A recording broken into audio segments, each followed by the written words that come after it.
Hello everyone, রয়েস কিচেনে তোমাদের সকলকে ওয়েলকাম। আমি তোর নিয়ে চলে এসেছি আরেকটি রেসিপি নিয়ে তোমাদের কাছে। আজকেও কিন্তু বানাচ্ছি এগ ললিপপ। এখানে আমি 3টা ডিমকে সিদ্ধ করে ভালো করে গ্রেট করে নিয়ে নিলাম। এবার পরিমাণ মতন পেঁয়াজ কুচি, লঙ্কা কুচি এবং কিছুটা পরিমাণ আদা গ্রেট করে নিয়ে নিয়েছি।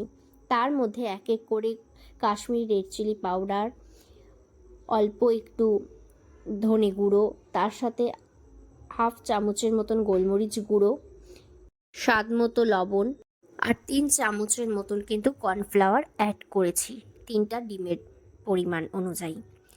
এরপর ভালো করে হাতের সাহায্যে মেখে নিতে হবে। তারপর গোল গোল করে আমি শেপ দিয়ে নিয়েছি। আর যখন তোমরা শেপ দেবে তার আগে একটু হাতে সামান্য পরিমাণ তেল লাগিয়ে নিও।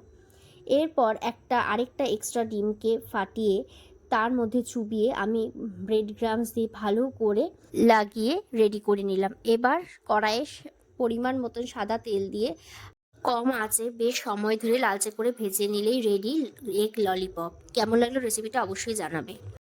জাস্ট ফাটাফাটি।